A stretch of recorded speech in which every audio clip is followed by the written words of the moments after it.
ज्यांना जिरं मोहरी किंवा जिरं शहाजिरं यातलाही फरक समजत नाही ना, तेही फूड ब्लॉगर झाले. तुकाराम महाराजांनी अनेक वचनात हे सांगून ठेवलंय, काय बोललासी वरलिया रंगा. वरलिया रंग दाखवणारे ब्लॉगर खूप झाले. एक जॉईंट चालू करू, इथे निकृष्ट दर्जाचे अन्नपदार्थ वापरले तरी चालतात, डुप्लिकेट बटर वापरलं तरी चालतं, चीज वापरलं तरी चालतं. त्याच्यावर एखादा ब्लॉग केला तर आपण प्रसिद्ध होतो आणि आपल्या फ्रँचायझी वाटल्या जाऊ शकतात. हे ज्यावेळी त्यातल्या स्ट्रीट फूड वेंडरला समजायला लागलं तेव्हापासून हे प्रकार जास्त वाढले. चुलीवर स्वयंपाक करण्याच्या मी विरुद्ध आहे. जे त्याचे आउटकम आहेत, त्याचे परिणाम जे होतात, डोळ्यात तो धूर जातो आणि त्याच्यामुळे जे हे होतं, त्याच्यामुळे मी त्याचा कट्टर विरोधक आहे. घरात असतात त्या पॅन्ट्री असतात, ते किचन मी नाही म्हणू शकत त्याला. साधारण एक 4 जणांच्या किंवा आताच 2.5 जणांची फॅमिली म्हणतो मी त्याला गमतीने, की नवरा बायको आणि एक मूल. पाम तेल जे आपल्या प्रकारच्या खाण्याला अजिबात सजेस्टेड नाही आहे. डीप फ्राईंग जिथं आपण करतो तिथे पाम तेल हे वापरणं गैर आहे. चांगलं स्ट्रीट फूड आणि चांगलं हॉटेलमधलं फूड कसं ओळखायचं? की रेस्टॉरंट मालक जे म्हणेल ते आचारी लोकांना करावं लागतं.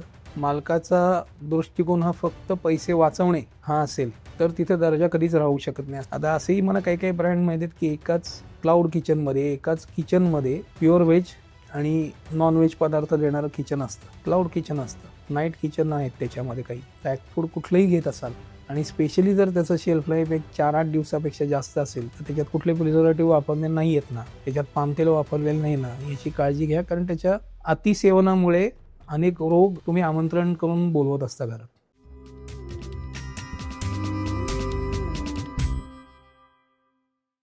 पण महाराष्ट्राच्या खाण्याबद्दल बोलत होतो त्यावेळी सर्व सोशल मीडियावर होणारा जो वाद आहे तो एकाच गोष्टीवरून होतो आजकाल, तो म्हणजे मिसळ. तर या तुम्ही मिसळ महोत्सव भरवलेला आहात पहिला, आणि बरंच काय काय मिसळीत केलेलं आहे. तर मिसळ नक्की कुणाची, कुठून आली? ती आपली महाराष्ट्राच्या पहिल्या 5 डिशमध्ये त्याचा उल्लेख आला नाही, तर तो खरंच त्या 5 डिशमध्ये आहे का, काय आहे? मिसळ यायला पाहिजे, पण मिसळ हा एक सिंगल डिश मील आपण म्हणू याच्या प्रकारात मिसळ मी मानतो. त्याच्यामुळे मिसळ आत्ताच्या आपल्याकडे जास्त पॉप्युलर झाली. याच्या सुरुवातीचे काही लिखित स्वरूपातले उल्लेख वि स खांडेकरांच्या आचार्य यात्रेंच्या पुस्तकात आहे. बर, हे उल्लेख साधारण एक 18व्या शतकाच्या शेवटाचे पण आहेत मिसळीचे. मिसळीचे. बर. की हे काही जण म्हणतात की ती नाशिकमध्ये झाली, काही म्हणतात कोल्हापूरमध्ये उगम झाला. पुण्यात मिसळ खाल्ल्याचे उल्लेख जे लेजिटिमेट डॉक्युमेंट म्हणतो त्याच्यामधनं हे सगळ्यात जुने आहेत. पुण्यात येणाऱ्या लोकांचं प्रमाण बाहेर येणाऱ्यांचं खूप जास्त होतं. ज्याचं प्रमाण महाराजांच्या काळापासून सुरुवात झाली ती पेशव्यांच्या काळात. नानासाहेब पेशव्यांनी पुण्याची उत्तम व्यवस्था निर्माण केली होती, त्याच्यामुळेही बाहेरची माणसं इकडे यायला आकर्षित झाली. पुढे ब्रिटिशांनी पुणे अत्यंत आवडीचं आणि स्ट्रॅटेजिक लोकेशन म्हणून डेव्हलप केलं. त्यांनी इथे कारखाने नवीन चालू केले. 3-3 कॅम्प आहेत पुण्यात. असं पुण्यात सारखं शहर भारतात दुसरं कुठलं आहे मला माहीत नाही. पण 3 कॅन्टोन्मेंट एरिया पुणे शहराच्या मध्ये आणि बाजूला आहेत. इथे येणारी लोकसंख्या त्याच्यामुळे आपोआप वाढली, बाहेरनं येणारी लोकं वाढली, आपोआप त्यांच्याकरता खाणं देणारी लोकं तयार झाली. त्याच्यातनंच कुठेतरी मिसळीचा हे झाला. त्याच्यात पाव हा खूप नंतर आला. पाव हा ब्रिटिशांमुळे भारतात आला. याच्याबरोबर पूर्वी पुऱ्या दिल्या जायच्या या मिसळीबरोबर. की आपल्या इकडे 1906 साली आज चालू असलेलं सगळ्यात जुनं महाराष्ट्रातलं वैद्य उपाहारगृह आपल्या पुण्यात आहे, फडके हौदाच्या इथे. त्याच्याही आधी ज्या आचार्य यात्रेने उल्लेख केलाय ते आत्ताच्या बुधवार चौकाच्या इथे, म्हणजे आता फरासखाना चौक कॉमनली म्हणलं जातं, त्याच्याजवळ एक जुनं मिसळचं ठिकाण होतं जे वैद्य उपाहारगृहवालेही सांगतात की आमच्या आधीही चालू होतं. ते कधीतरी 1950 सालाच्या आसपास बंद झालं. त्यांच्याही आधी काही मिसळची ठिकाणं होती. हे लिखित स्वरूपात उल्लेख त्याचे आहेत. त्यामुळे पुण्यातून मिसळीची सुरुवात झाली असं आपण मानू शकतो. पुण्यात शेतमाल विक्रीला खूप लोक यायचे. त्यांच्याकरता एकत्र होऊन दिला जाणारा पदार्थ चिवडा हा महाराष्ट्राची अजून एक ओळख खरं सांगायला हवी. म्हणजे 5 पदार्थात महाराष्ट्राचं खाणं मावणार नाही, त्यामुळे मिसळीचा उल्लेख आला नाही. वेगवेगळ्या प्रकारचे चिवडे आपल्याकडे व्हायचे. ज्वारीचा चिवडा व्हायचा, बाजरीचा चिवडा व्हायचा. तर कालांतराने बटाट्याचे आणि हे पण व्हायला लागले, जे पुढे उपासालाही चालायचे. पातळ पोह्या किंवा पोह्यांचा चिवडा हाही आपल्याकडचा जुना आहे. हे तयार हे चिवडे व्हायचं कारण हे पण टिकतात भरपूर. हे घालून मिसळची जी भाजी असायची, जी कुठली भाजी असायची त्याच्यात मिसळ आत्ताची जी दिसते मिसळ त्याचं स्वरूप अर्थात त्यावेळी वेगळं होतं. शिल्लक राहिलेल्या भाज्यांमधनं फरसाण घालून पुऱ्यांबरोबर खायचा एक पदार्थ. हे मिसळीचं मूळ स्वरूप असणार.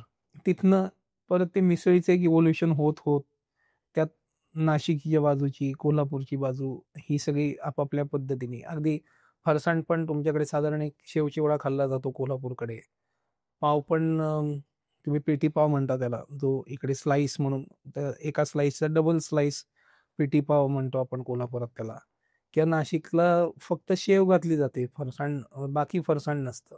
हे जे प्रकार पुण्यात पोह्यांवर हे केले जातात, तसेच कोल्हापुरातही काही जण पोहे वापरतात. पुण्यातल्या मिसळीमध्येही पोहे फोडणीचे पोहे घातले जायचे. हे प्रत्येक ठिकाणचे फॉर्म बदलले, पण मिसळ ही आपण पुण्यातनं जरी पुरावे असतील पुण्यात चालू झाल्याचे, त्याला आपण महाराष्ट्राचं वन डिश मिल म्हणू शकतो. ज्या पद्धतीनं साऊथ इंडियन खाणं देशभरात पोहोचलं तितकी मिसळ पोहोचली नाही का? आणि साऊथ इंडियन खाणं कसं काय देशभरात पोहोचलं? जसं नॉर्थ इंडियन का पोहोचलं ते आपण बघितलं, साऊथ इंडियन कसं काय पोहोचलं? याला पुन्हा सामाजिक व्यवस्थाच अवलंबून आहे.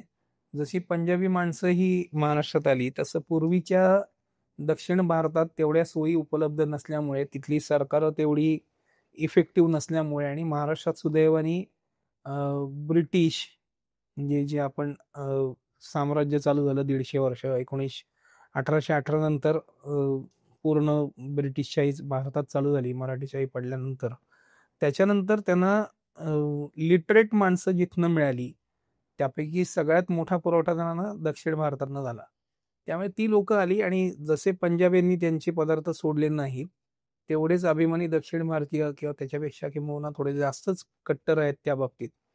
त्यांनी आपल्या खाण्याच्या सवयी आपल्याबरोबर इथे आणल्या, त्या इथे रुजवल्या आणि हळूहळू त्या प्रसिद्ध पण केल्या आणि आपण नॅचरली चांगले ग्रास्पिंग आपलं असल्यामुळे आपण त्या आत्मसात केल्या आणि त्या आपण इथे एस्टॅब्लिश व्हायला आपणच त्यांना मदत केली. पण आपण आपलं खाणं घेऊन जात नसल्यामुळे दुर्दैवाने भारतामध्ये महाराष्ट्राचा एक पदार्थ पूर्ण भारतात मिळेल असा दुर्दैवाने आज एकही नाही. आपण 21व्या शतकातल्या फास्ट फूडवर 17व्या शतकात छत्रपती शिवाजी महाराजांनी त्या काळचं फास्ट फूड आणलंय तुम्ही सांगितलं.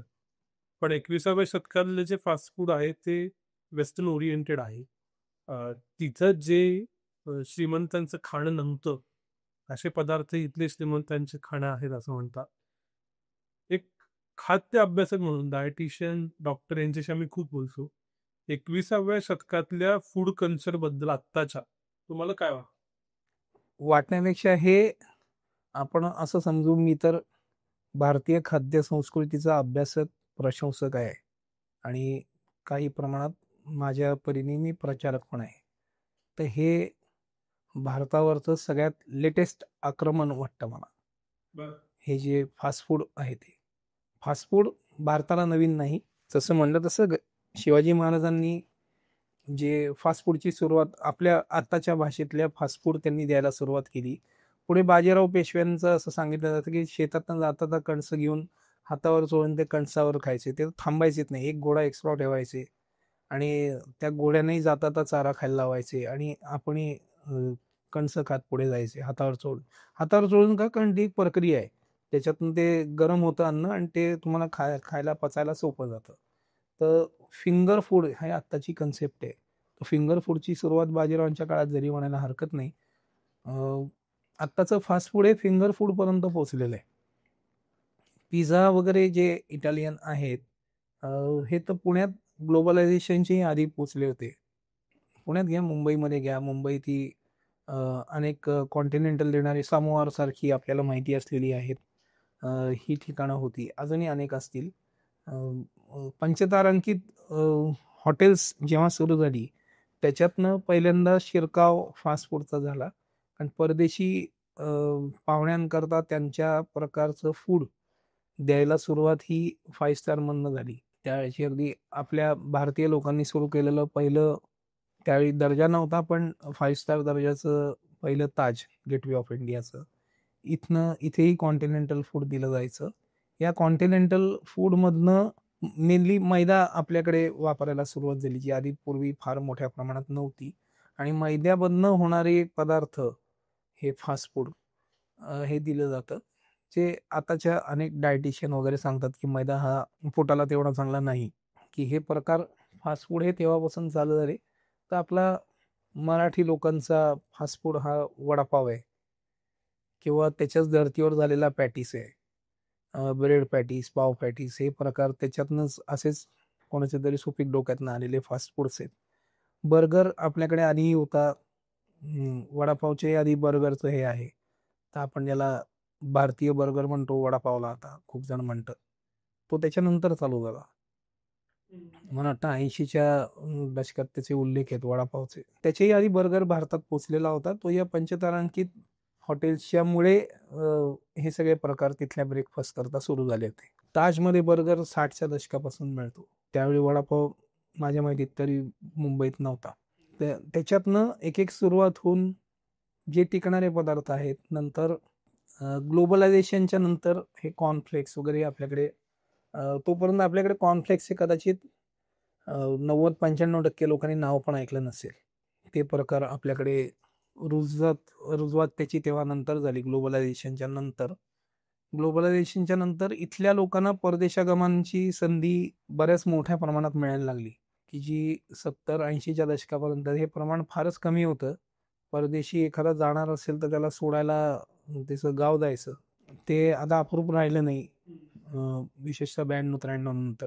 मग ते Y2K कारण असेल किंवा अजून असेल, बॉडी शॉपिंग करणाऱ्या अनेक कंपन्या ज्या आपल्याला माहिती आहेत, त्यांनी अनेक माणसं तिकडे म्हणजे लाखांनी माणसं तिकडे पाठवली. ती माणसं तिकडे गेली, त्यांनी तिकडची संस्कृती इकडे आणली, त्यांच्या सवयी बदलल्या आणि त्याचा परिणाम म्हणून इथे फास्ट फूड, बर्गर्स, मॅकडी सारखे जॉईंट्स आपल्या भारतात आले. अजूनही म्हणजे ते केंटुकी फ्राईड चिकन वगैरे आले. यांनी फास्ट फूड आणि त्यांची कॉपी करणारे यांचे रेट नॅचरली खूप जास्त असतात. त्यांचे काही क्वालिटी नॉर्म्स चांगल्यापैकी आहेत, मला माहिती आहे. ते नॉर्म्स असल्यामुळे त्यांच्या किमती पण जास्त असतात आणि त्यांना सगळं डॉलर्समध्ये एक्सपेक्ट करत असतात, त्यामुळे त्यांचे रेट्स पण जास्त असतात. त्याच्या स्वस्तातल्या कॉपी या भारतात झाल्या आणि ते फास्ट फूड आपल्या प्रकारे इथे त्याचा प्रसार जास्त व्हायला लागला. आपण फास्ट फूड बद्दल बोललो, तसाच अजून एक प्रकार आहे की ज्याला आपण ट्रेंड फूड म्हणू, की एखादी गोष्ट ट्रेंडिंग असते. तसं चुलीवरचं खाणं ट्रेंडिंग आहे, गूळ घातलेले पदार्थ ट्रेंडिंग आहेत. या ट्रेंड फूड बद्दल तुमचं काय म्हणणं आहे? ट्रेंड हा टेम्पररी असतो, त्याप्रमाणे आत्ता हे ट्रेंडमध्ये आहे. गुळात आणि साखरेमध्ये आता मी जरी न्यूट्रिशनिस्ट किंवा डॉक्टर नसेल तरी सांगतो, ह्याच्या साखरेचा इंटेक हा तेवढाच आहे. जो रक्तात तुमची शुगर वाढते किंवा कमी होते, तेवढा समप्रमाणातच साखरेने किंवा गुळाने वाढते किंवा कमी होते.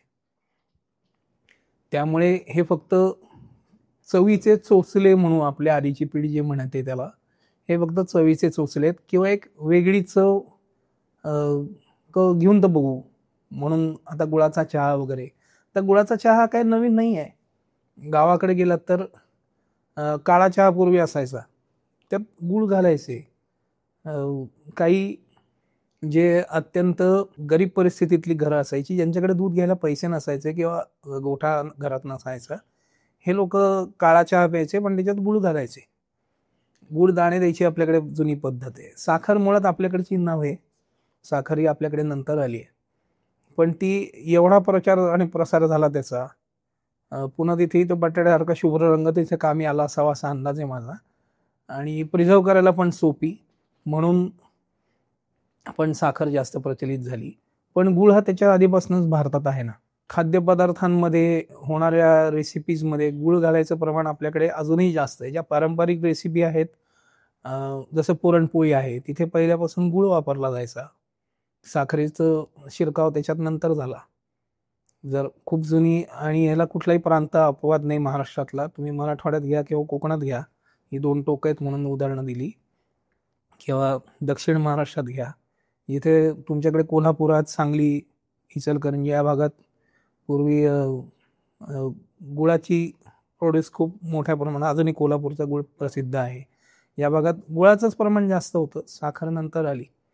त्यामुळे आपण त्याला असं म्हणू की एक काही काळानंतर पुन्हा आलेला तो ट्रेंड आहे, की गुळाचा चहा जो घरात पूर्वी असायचा तोच आता टपरीवर पण आला, एवढाच काय तो फरक आहे. दुसरं चुलीवरचं आहे.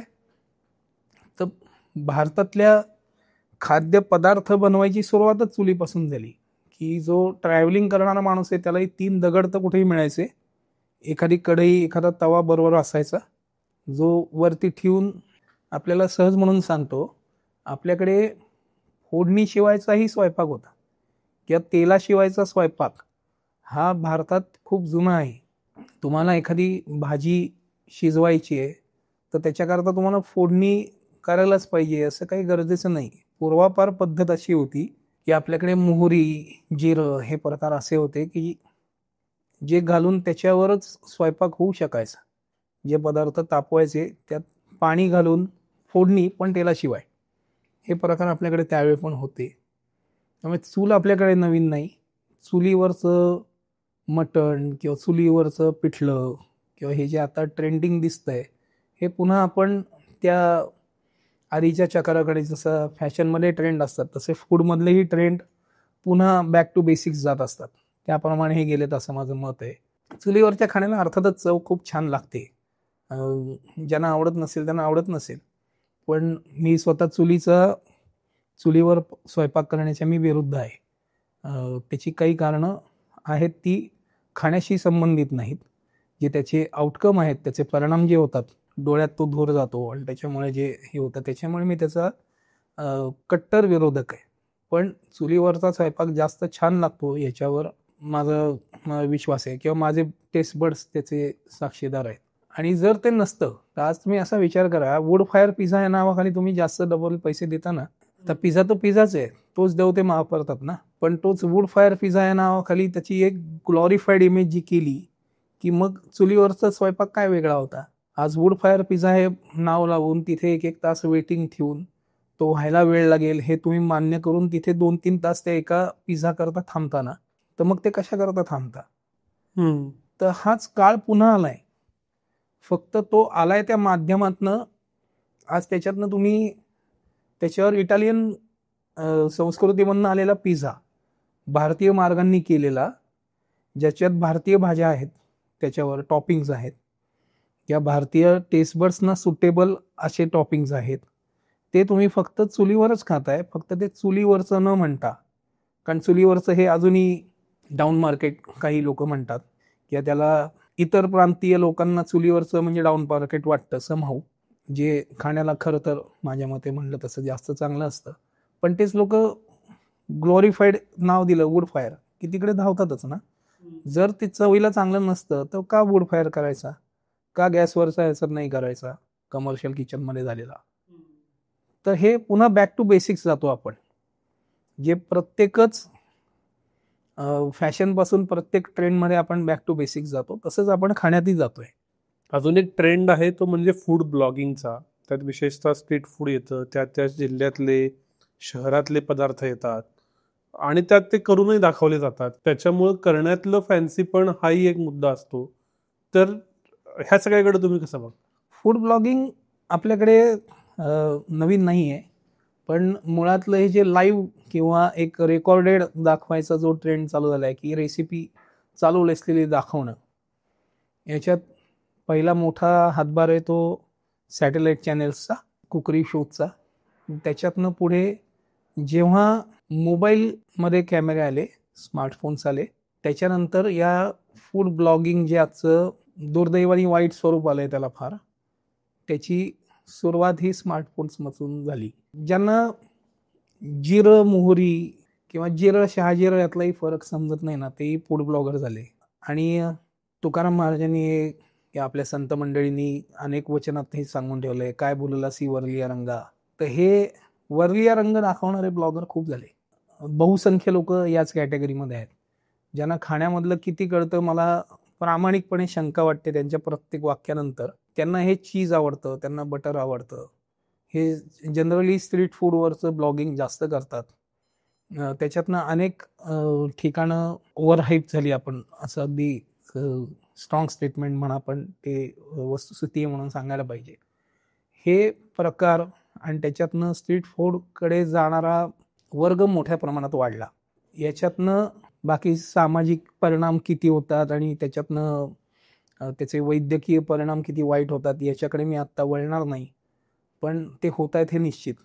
कारण तिथे कसंही प्रकारचं खाणं, एक जॉईंट चालू करू तिथे निकृष्ट दर्जाचे अन्नपदार्थ वापरले तरी चालतात, डुप्लिकेट बटर वापरलं तरी चालतं, चीज वापरलं तरी चालतं, मेयो कुठे केलं आहे, त्याच्यात काय वापरलं आहे हे माहीत नसलं तरी चालतं. पण त्याच्यातनं त्याच्यावर एखादा ब्लॉक केला तर आपण प्रसिद्ध होतो आणि आपल्या फ्रँचायझी वाटल्या जाऊ शकतात. हे ज्यावेळी त्यातल्या स्ट्रीट फूड वेंडरला समजायला लागलं तेव्हापासून हे प्रकार जास्त वाढले आणि त्याच प्रमाणात ब्लॉगरही वाढत गेले. अजून थेट प्रश्न, तुम्ही स्वतः हॉटेल इंडस्ट्रीत आहात, चांगलं स्ट्रीट फूड आणि चांगलं हॉटेलमधलं फूड कसं ओळखायचं? ओळखता येणं थोडं अवघड आहे, कारण आता त्याच्यात लाईन फार थिन राहिली असं माझं मत आहे. मी स्वतः एक रेस्टॉरंट चालवतो. हे सगळं सत्सद विवेक बुद्धीचा खेळ आहे की रेस्टॉरंट मालक जे म्हणेल ते आचारी लोकांना करावं लागतं. जर मालकाचा दृष्टिकोन हा फक्त पैसे वाचवणे हा असेल तर तिथे दर्जा कधीच राहू शकत नाही असं मत आहे. याला अपवाद ना स्ट्रीट फूड आहे ना रेस्टॉरंट्स आहेत. आणि चांगली समजली जाणारी रेस्टॉरंट्समध्येही अत्यंत खराब दर्जाचा माल वापरला जातो. स्ट्रीट फूडमध्येही काही लोक चांगले वापरणारी आहेत, जे मला माहिती पण आहे. चांगल्या दर्जाचे खाद्यपदार्थ वापरणं हे कुठलाही पदार्थ चांगला होण्यातला एक अर्धी लढाई जिंकल्यासारखी असते. जर तुम्ही एक जेन्युइन क्वालिटीचं रॉ मटेरियल वापरलं तर आचारी थोडासा कमी दर्जाचा असेल तरी तुमचा खाद्यपदार्थ चांगला व्हायची शक्यता जास्त असते. पण जर तुम्ही एखाद्या याचं रॉ मटेरियल तुम्ही जर एक 5-10% स्वस्त पडतं किंवा अजून जास्त पैसे वाचतील म्हणून जर तुम्ही निकृष्ट दर्जाचा अन्नपदार्थ घेतलं तर तुम्ही जगातला किती भारी आचारी आणा, त्याच्या क्षमतेचा पूर्ण वापर करून तो एका दर्जापेक्षा चांगलं करू शकणार नाही. निदान ते चविष्ट असू नाही शकणार. जर चवीला चांगला असेलही तरी ते तुमच्या आरोग्याला अत्यंत घातक असू शकतं. तर याच्यातनं अपवाद म्हणून दोन्ही बाजूला आहेत. पण चांगलं आणि वाईट हे मी स्वतः जर विचाराल तर मी तिथल्या मालकावर विश्वास ठेवून जातो. बाकी ते खाण्यापर्यंत, जोपर्यंत आपण खात नाही तोपर्यंत ते तपासून बघणं अवघड आहे. आणि काही वेळा तर खाऊन झाल्यावर पण ते सांगणं अवघड आहे. ते आफ्टर इफेक्ट सांगू शकतात की त्याच्यातनं काही होणारे आजार असतात, काही रोग असतात. ते आले की समजायचं हे वाईट होतं आणि जोपर्यंत त्याचा त्रास होत नाही तोपर्यंत आपल्याला हे चालून गेलं, एवढंच सांगता येतं. दुर्दैवाने याच्यापेक्षा वेगळी व्याख्या नाही करता येते मला. मध्यंतरी फूड आयटम्स टेस्ट करायचा ट्रेंड आला होता. आयोडीन टिंक्चर घ्यायचं आणि प्रत्येक हॉटेलमधल्या पनीरवर टाकून बघायचं, किंवा प्रत्येक बॉटल्ड सिरपमधला शुगर कॉन्टेंट बघायचा. त्याच्यावरचे रीलही खूप व्हायरल झाले. पनीरचे आयोडीन टिंक्चरचे रील खूप व्हायरल झाले.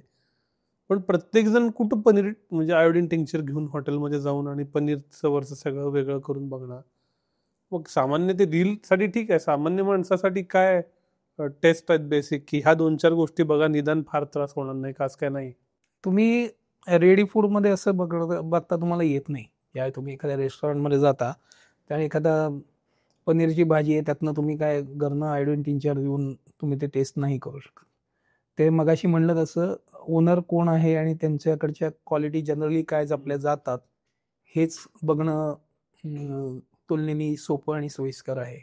याच्या पलीकडे त्याला दुसरी टेस्ट नाही करता येत. टेस्ट तुम्हाला करता येते ती पॅक फूडमध्ये करता येते, किंवा जे तुम्ही अन्न घरी घेऊन येता रॉ मटेरियल म्हणून, जे पनीर आहे आयोडीन टिंक्चर टाकून तुम्ही त्याच्या टेस्ट करू शकता, किंवा दुधाचे अनेक पदार्थ, किंवा आजच्या काळात पूर्वी आपल्याकडे सारी अन्न कुठलेही तांदूळ आणले किंवा गहू आणले किंवा कुठलेही रॉ फूड आणलं तर ते निवडून वापरायची पद्धत होती. ती 5-10% राहिली असेल. आता सगळं रेडी आणतात. तुमच्या घरी, आमच्या घरी किंवा जनरल आपल्याकडे मराठी लोकांच्यात किंवा भारतीय लोकांच्यात कुठलीही धान्य ही साठवणूक केलेली असायची. वर्षाचा जुना तांदूळ, नवा तांदूळ ही लेबल लावून ठेवलेली असायची. तो जुना तांदूळ आपल्याकडे वापरला जायचा.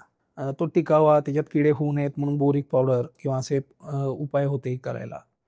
ते घालून ते प्रिझर्व केलं जायचं. ते धान्य नंतर तुमच्या गरजेप्रमाणे गिरणीतनं तुम्हाला दळून वगैरे आणता यायचं. आता असं होत नाही. आता तयार पदार्थ आणले जातात. याला खूप सोशो इकॉनॉमिक रिझन्स आहेत म्हणूया आपण, की न्यूक्लिअर फॅमिलीज आहेत, साठवणुकीला ठेवायला जागा नाहीत, घरं आकुंचित पावलेली आहेत. माणसांचे पगारही तसेच, एक घर चालवायला दोघांनाही काम करायला लागतं अशा स्वरूपाचे झालेले आहेत. तर एका वेळी जे पुढच्या वर्षी वापरायचं धान्य ते आत्तापासून इन्व्हेस्ट करणं हे सगळ्यांना शक्यही होत नाही. ते शक्य झालं असेल तरी जागाही कदाचित तेवढी नसते, आणि समजा हे दोन्ही असेल तरी ते करायला लागणारा वेळ जो द्यायला पाहिजे तो वेळ तेवढा उपलब्ध नसतो असं म्हणूया आपण. त्याच्यामुळे जे रेडिली जे मिळालं जातं, जे पॅकेज फूड आहे ते, त्याचं खाण्याचं प्रमाण, आता घरांचे साईज पण तुम्ही बघितले तर घरात पॅन्ट्री असतात. नवीन फ्लॅट जर घेतला पुण्या मुंबईत तरी, तर त्या घरात असतात, त्या पॅन्ट्री असतात. ते किचन मी नाही म्हणू शकत त्याला. साधारण एक 4 जणांच्या किंवा आता तर 2.5 जणांची फॅमिली म्हणतो मी त्याला गमतीने, नवरा बायको आणि एक मूल, हे शहरात राहणाऱ्या लोकांचं साधारण एक 2.5 माणसांची फॅमिली असते. त्यांना लागणारं जेवढं किचन पाहिजे तेवढंही आता नसतं. जी पूर्वीची पॅन्ट्री असायची तेवढीच पॅन्ट्री आता घरात असते, ज्याच्यात तुम्ही काही न करणंच अपेक्षित असतं. जे तुम्ही बाहेरनं ऑर्डर करता किंवा पॅक फूड आणून तुम्ही घरात फक्त ते गरम करून घेता. त्याच्याकरता मायक्रोवेव्ह आणि अशा सोयी आहेत.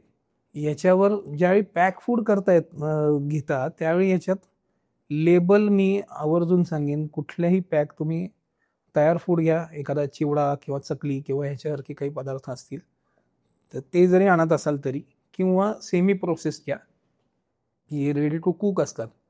ह्या कुठल्याही याच्यात प्रिझर्वेटिव्ह हे जनरली असतात. ज्यांच्या शेल्फ लाईफ 8 दिवसाच्या पुढच्या आहेत याच्याकडे, किंवा फ्रोझन पदार्थांच्या मध्येही स्पेशली ही काळजी आवश्यक आहे. लेबल तुम्ही बघून घ्यायला पाहिजे, आणि त्याच्यात कुठल्या दर्जाचं साहित्य वापरलं गेलं आहे, सामुग्री वापरली गेली आहे, हे लिहिणं FSSAIनी बंधनकारक केलेलं आहे. जे त्यांना प्रत्येकांना, मी पॅकेज फूड केलेलं आहे स्वतः, आणि मी चांगल्या शेल्फ लाईफ असलेलं पॅकेजिंग सिस्टीम वापरायचो.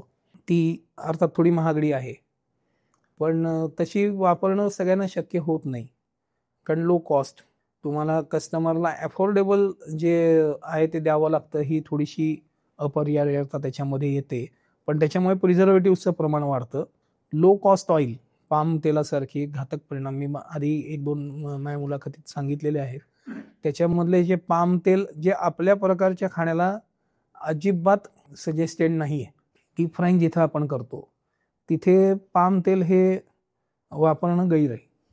मग ते साधा चिवडा सारखा घ्या किंवा अजूनही दुसरे पदार्थ घ्या, कुठल्याही पदार्थाला पाम तेल, आता तर ते रेडीमध्ये तर बहुसंख्य लोक रेस्टॉरंट्समध्ये पाम तेल वापरतात, पण पॅकेज फूडमध्ये त्याचं वापरायचं प्रमाण हा त्याच्यापेक्षा 10 पटीने जास्त आहे. सारे भोपळ्याचे गारगेही आजकाल पाम तेलात करतात.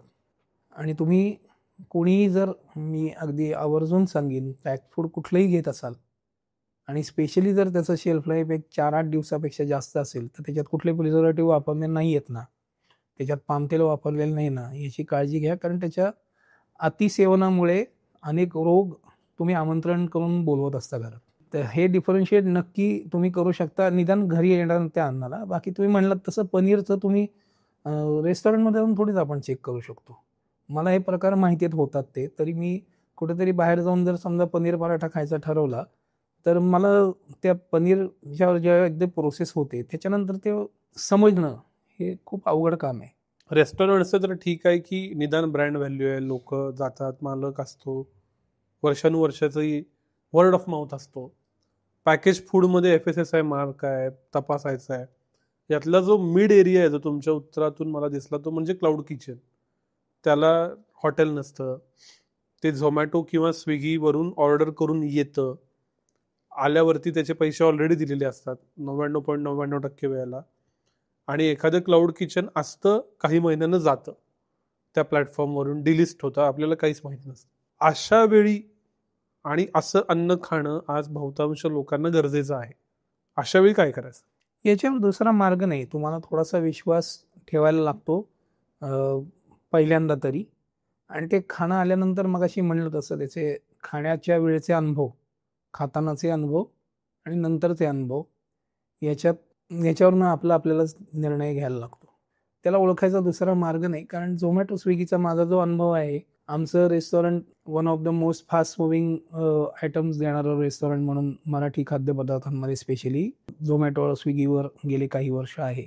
त्या प्लॅटफॉर्मवर अनेक कुत्र्यांच्या छत्र्याची उपमा देणं थोडंसं कदाचित गैर होईल, पण मी ती देतो, कारण ती तुम्ही म्हणलात तसं ते तात्पुरती उगवतात काही ब्रँड. आता असेही मला काही काही ब्रँड माहिती आहेत की एकाच क्लाउड किचनमध्ये, एकाच किचनमध्ये प्युअर व्हेज आणि नॉन व्हेज पदार्थ देणारं किचन असतं, क्लाउड किचन असतं. नाईट किचन आहेत त्याच्यामध्ये काही, की जी दोन्ही देतात, पण ती सांगतात त्यांचे दोन्ही ब्रँड झोमॅटो स्विगीला वेगळे असतात, दोघांची लायसन्स वेगळी असतात. झोमॅटो घ्या किंवा स्विगी घ्या किंवा त्याच्या आधीचे काही प्लॅटफॉर्म्स आता आहेत, नाही आहेत, असे आहेत, काही शहरात आहेत, पण हे त्याच्यात तुमची विश्वासार्हता तपासायला यांना मार्ग काय, तर तुमचं एक शॉपॅक लायसन्स असणं, तुमचं फूड लायसन्स असणं. तर फूड लायसन्स देण्यामागे निकष काय असतात, तर तुमचं एक किचनची जागा ही आहे आणि या जागी तुम्ही या प्रकारचा माल तुम्ही तयार करणार आहात, ही त्यांच्या दृष्टीने यू आर इलिजिबल, तुम्ही इथले सिटीजन आहात आणि तुमच्याकडे लिजिटिमेट डॉक्युमेंट्स त्याची आहेत, एवढं हे केल्यावर फूड लायसन्स मिळतं. त्यानंतर किचनची तपासणी करताना त्यांचं तुम्ही प्युअर व्हेज आहात का नॉन व्हेजिटेरियन आहात याच्याशी त्यांचा संबंध नसतो. ज्यावेळी ती लोक जर कधी इन्स्पेक्शनला आली, ती सगळ्यांकडे जातात असंही नाही. काही ठिकाणं खूप अनटच्ड असतात की तिथे वर्षानुवर्ष FSSAI कधीही इन्स्पेक्शनही झालेलं नसतं. तिथलं क्वालिटी हायजीन काय मेंटेन होतं हे तुम्हाला माहितीही नसतं. तेव्हा अशी ज्यावेळी क्लाउड किचन असतील, एका रूफखाली अनेक वेगवेगळे ब्रँडची नावं देऊन एकाच किचन खाली सगळं करत असतात, अशा ठिकाणावरून मागवताना तुम्ही जरा जपलं पाहिजे, कारण ते तुमच्या काही काही असतात ना, काही धार्मिक श्रद्धा असतात, त्यांनाही धक्का पोचू शकतो. एकाच ठिकाणी समजा 2 रिलिजनला किंवा 2 कम्युनिटीला न चालणारं अन्न होत असेल, तर तुम्ही कुठेतरी तो विश्वास एकदा टाकायला लागतो, टाकल्यानंतर तो पडताळून बघायला लागतो. बाकी दुसरा मार्ग ह्याला नाहीये दुर्दैवाने. आपण परदेशी इन्फ्लुएन्स बद्दल खाण्याच्या बोललो, त्याच्यात एक इंटरेस्टिंग इन्फ्लुएन्स आहे, तो म्हणजे चायनीज पदार्थ. असं म्हणतात की आपण जे चायनीज खातो ते चायनीजच नाही आहे, मुळात चायनीज व्हेज खातात का, इथून सुरुवात आहे. तर ते काय आहे चायनीज पदार्थांचं नक्की इव्होल्युशन कसं आहे भारतातल्या? चायनीज जे असं म्हणलं जातं की टेबल खुर्ची सोडून ज्याला 4 पाय आहेत ते सगळं खातात चायनीज लोक, जे आकाशात काही उडतं तेही खातात, विमान सोडून. असा चायनीज खाण्याबद्दलचा एक विनोद म्हणता येणार नाही, कारण हीच वस्तुस्थिती आहे तिथली, की लोक काही खातात. मी काही चायनामध्ये गेलेलो नाही, पण जे जाऊन आलेले लोक आहेत, अगदी आपल्याकडचे कट्टर मांसाहारी म्हणवले जाणारे, त्यांनाही तिथली प्राणी बघून ते खाऊ नाही शकत. या चायनामध्ये जो मी बघितलंय, तिथलंही प्रत्येक प्रांताची आपापली एक जशी भारतात आहे तशी विविधता त्यांच्याकडे पण आहे. वॉन्टनचं वेगळं आहे, शेजवानचं वेगळं आहे. आपल्याकडे ते सरसकट एकत्रीकरण होऊन आपल्याकडे आलं, त्याच्यावर पूर्णपणे त्यांना भारतीय पद्धतीने आपण बाटवलं. तर चायनामध्ये नॉनव्हेजच खातात का, तर याचं उत्तर हो म्हणायला लागेल, कारण चायनावाले जसं म्हणलं तसं हे कुठलाही प्राणी खातात, खाऊ शकतात. पण आपल्याकडे आपल्या भावनांना धक्का बसेल त्यामुळे आपल्याकडे ते पदार्थ वापरले जात नाहीत. आपल्याकडे मेनली चायनीज जे पदार्थ करतात ते मेनली चिकन घालतात किंवा त्याच्यातनं त्याच्या शाकाहारी लोकांकरता पनीर किंवा गोबी मंचुरियन सारखे काही पदार्थ आपल्याकडे केले जातात, जे पूर्णपणे भारतीय मसाल्यात केलेले असतात आणि ते आपण इंडियन लोकांना चायनीज सांगून फॉर देअर गुड आपण त्यांना ते खपवलेले आहेत. तांदूळ सोडून आपलं खरं काही नाही. आणि पण फक्त त्या पद्धती ज्या आहेत की मोठ्या कढईत करायचं, सगळं मोठ्या कढईत मोठ्या दगीवर करायचं, ही चायनीजची बेसिक आपल्याकडचं प्रिन्सिपल आहे. चायनामध्ये स्लो कुकिंग हा प्रकार नाही, जो आपल्याकडे अनेक वर्षापासून अनेक शतकांपासून आला, तो चायनामध्ये प्रकार नाही.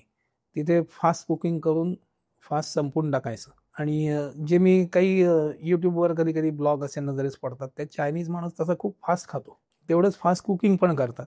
तर ती पद्धत आपल्याकडे कोणी आणली माहीत नाही, पण ती आली आपल्याकडे. ती मोठी कढई, त्याच्यात मोठ्या ह्याच्यात थोडे कमी खाद्यपदार्थ घालून सेमी फिनिश, सेमी प्रोसेस म्हणून आपण त्याला, असे घालून ते चायनीज पदार्थ आपल्याकडे केले जातात. त्याच्यात प्रमाणाच्या बाहेर अजिनोमोटो वापरलं जातं. कुठलंही तेल वापरलेलं चालतं, कारण ते खूप अन्न गरम असताना किंवा खूप गार असताना तुम्हाला त्याची खरी चवच कळत नाही.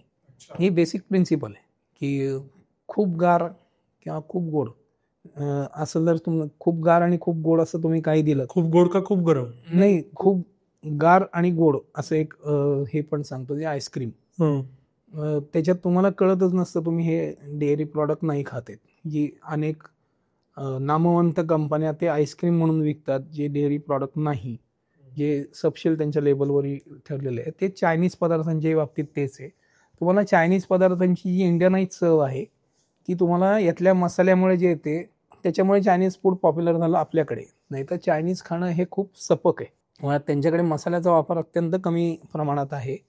त्यांना त्या प्राण्याच्या अंगभूत चवीवर चायनीज लोकांचा विश्वास आहे. त्यामुळे ते अन्न ते खातात, जे आपण भारतातला मांसाहारी माणूस पण कधीच खात नाही. आपण ट्रेंड फूडबद्दल बोललो.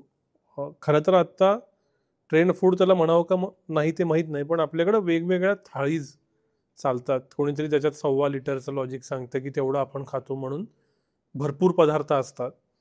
तर वेगवेगळ्या थाळी आहेत. मराठी थाळी आता आल्या आहेत, गुजराती थाळी आहेत, राजस्थानी थाळी आहेत.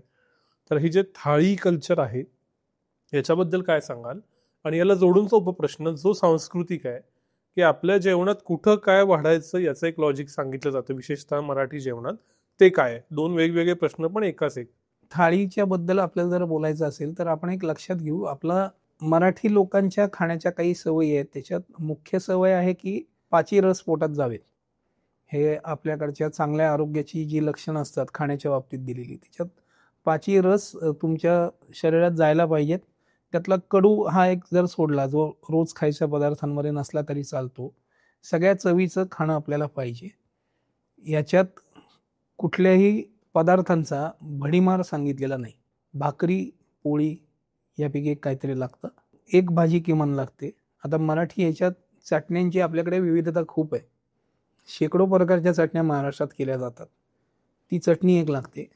सॅलेड आपल्याकडे नुसती खायची पद्धत मगाशी बोलताना म्हणलो तशी नव्हती. त्याच्या कोशिंबीर करायचं प्रमाण आपल्याकडे मोठ्या प्रमाणात आहे. तर एक कोशिंबीर चटणी, लोणच्यांची परंपरा आपल्याकडे शतकानुशतकं आहे.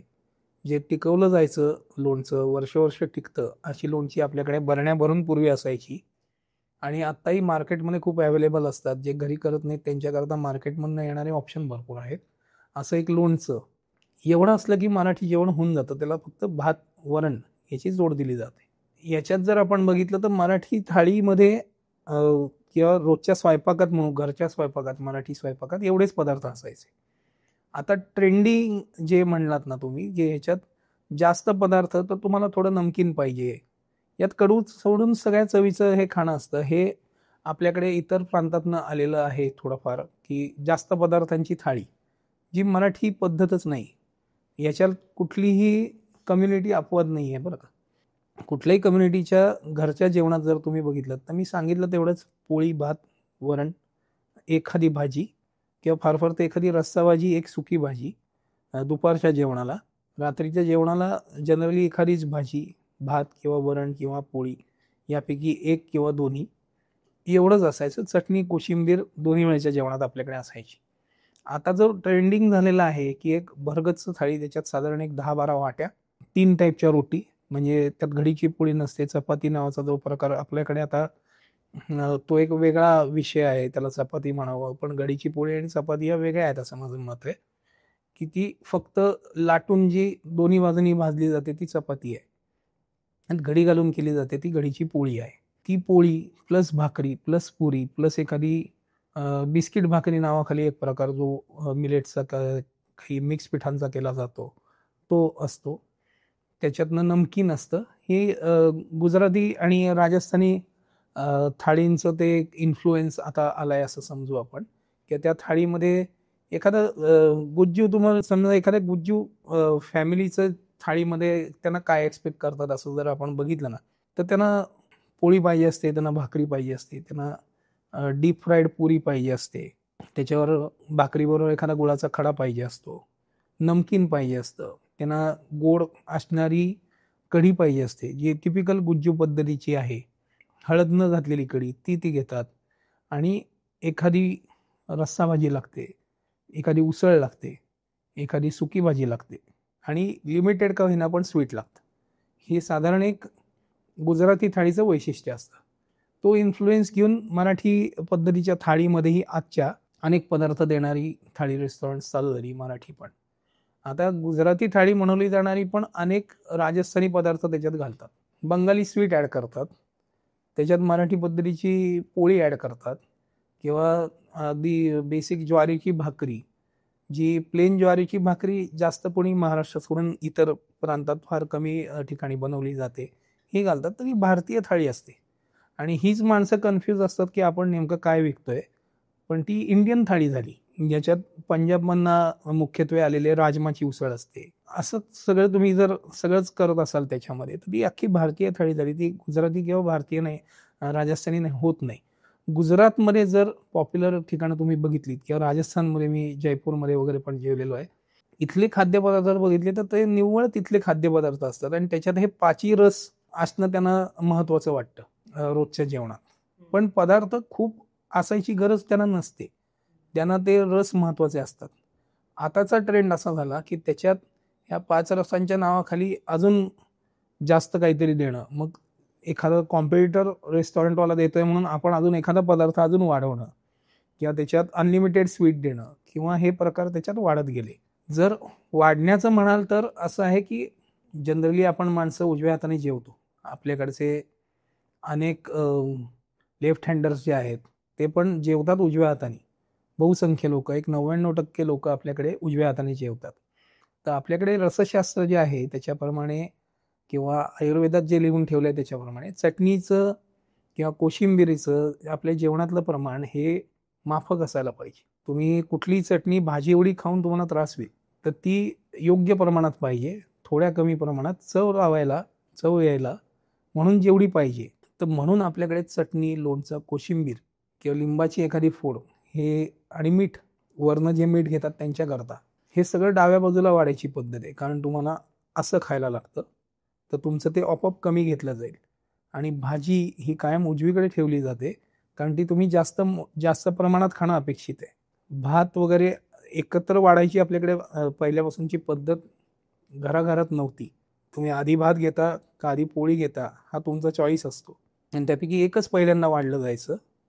पोळी संपल्यावर भात किंवा भात संपल्यावर पोळी ही घ्यायची पद्धत होती. आता नवीन रेस्टॉरंट्समुळे जी हे झाले त्याच्यात दोन्ही एकत्रही वाढलं जातं. ती पद्धत गैर आहे, पण ही मध्ये ठेवली जायची. कारण त्याला लावून तुम्ही भाजी उजवीकडनं घेणं सोपं असतं, ती जास्त प्रमाणात घेतली जाते. किंवा आमटी, तर आमटी का, तर आमटीमध्ये डाळी आहेत. डाळीची कुठल्याही डाळीची आपल्याकडे काही तुरीची करतात, काही मुगाची करतात, मिक्स डाळींची, हरभऱ्याच्या डाळीची करतात. कडधान्याची किंवा डाळींची जी आमटी आपल्याकडे होते ती पण तुम्ही खाणं जास्त अपेक्षित आहे. त्यामुळे त्याच्या वाट्या जनरली उजवीकडे असतात. गोड जे असतं ते तुम्ही ताटाबाहेर ठेवणं अपेक्षित आहे, की जे गोड तुम्ही कमीत कमी खावं, कारण ती ॲडेड शुगर आहे. तुम्हाला या सगळ्या पद्धतीच्या खाण्यामधनं तुम्हाला नॅचरल शुगर मिळणारच आहे. शर्करा जी आपल्याकडे जो उल्लेख आहे तो शर्करा तुमच्या पोटात जातेच आहे. मग तुम्ही ते गहू खा नाही तर ज्वारी खा, त्याच्यातनं येणारी नॅचरल शुगर तुम्हाला मिळते, जी तुमच्या शरीराला खरं तर पुरेशी असते. त्यामुळे त्याची जी वाटी किंवा ही आहे ती बाहेर ठेवण्याची पद्धत आपल्याकडे घराघरात होती. आणि जी नंतर तोंड गोड करण्याकरता म्हणून शेवटी खाल्लं जायचं. त्याच्यात मधलं काही तिखट झालं असेल तर ती नलिफाय व्हावी टेस्ट, याच्याही दृष्टीने खूप जण अगदी तूप साखर पण घेतात, तूप पिठी साखर घेतात. पण ती शेवटी खाण्याची पद्धत होती आपल्याकडे, की जर तो तिखटाचा स्वाद नलिफाय व्हावा एवढाच गोड आपल्याकडे खाल्लं जायचं. आता त्याच्यात 3-3 स्वीट्स आली ट्रेंडिंग थाळीमुळे, 2 किंवा 3, त्यातलं एक अनलिमिटेड असतं. हे फक्त ट्रेंड आहेत, याच्यावर बाकी काही नाही सांगता येणार. हे ट्रेंड आज आहेत, कदाचित ते 20 वर्षांनी ते ट्रेंड नसतील. शेवटचा प्रश्न कायम माझ्या मनात आलेला आहे की एखादी गोष्ट घरात बनणं आणि बाहेर बनणं याच्यात फार फरक जाणवतो. याची चांगलं उदाहरण म्हणजे घरात बनवलेलं मसाले भात आणि महाप्रसादातला मसाले भात. याच्यात महाप्रसादातला मसाले भात आवडतो. तेच शिऱ्याबाबतीत किंवा तेच अशा पदार्थांबाबतीत जेव्हा ते मोठ्या प्रमाणात बनतात, विशिष्ट ऑकेजनला बनतात, तेव्हा त्याची चव घरातल्यापेक्षा वेगळी असते, कित्येकदा भारी असते.